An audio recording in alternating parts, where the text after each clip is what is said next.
Hey guys, Coach Justin, Coach Jack. If you haven't watched our first video on rowing optimally, go back, take a look at that. That'll really help kind of dial in some of your rowing technique. And then if you hadn't watched that second video about the drag factor, please do that, because both of those things really need to be in sync before we start talking about that velocity or that force velocity curve. Now, the force velocity curve here on your rowing screen is going to show you if you're pulling in the proper areas or you're accelerating through the proper areas and utilizing that proper technique. If you're not, you'll kind of see a few different options. So one would be like an early pull where you'll see it like really peak really high.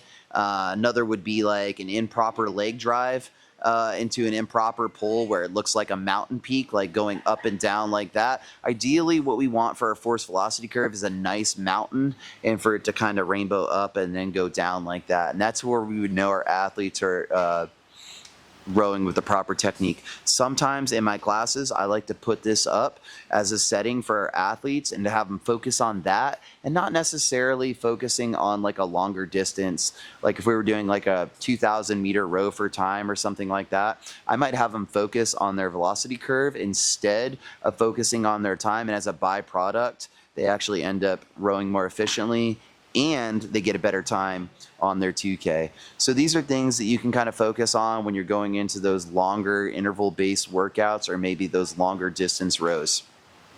To get it set up, it's real simple. You go to menu and hit just row. Now we can row on meters. We can row, we're only really going to row on meters and cals. There's watts and average watts and things like that, but we're not really going to do that. It's going to be a display setting. So down here you got your watts, you got this screen, which we can talk about in another video on how to utilize that in the best way. And then you have this one right here, which that's going to show you where you should be at. This is going to be our display setting that we're going to be working with today. It'll say that N pounds of force. All right, so Jack's going to go ahead and start rowing for us. And you'll just kind of pay attention here to the screen on what that looks like.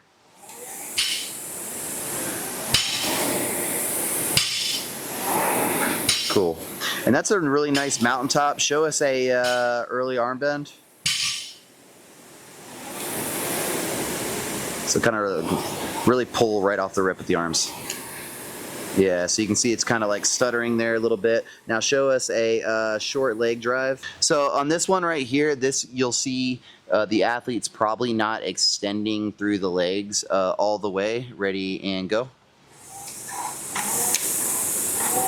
So there's no leg drive, so it's that quick drop off. So let's see another good one. Good, and you can relax. On this next one, the athlete extends with the legs but doesn't finish the pull with the arms.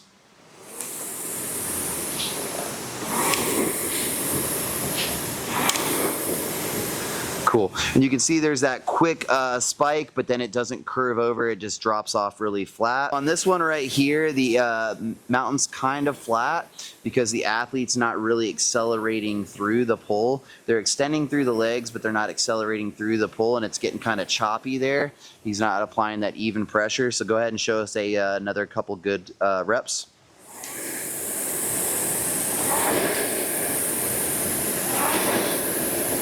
And that's what we're looking for there, is that nice, beautiful mountain. If you play around with this one, let us know what you think, guys.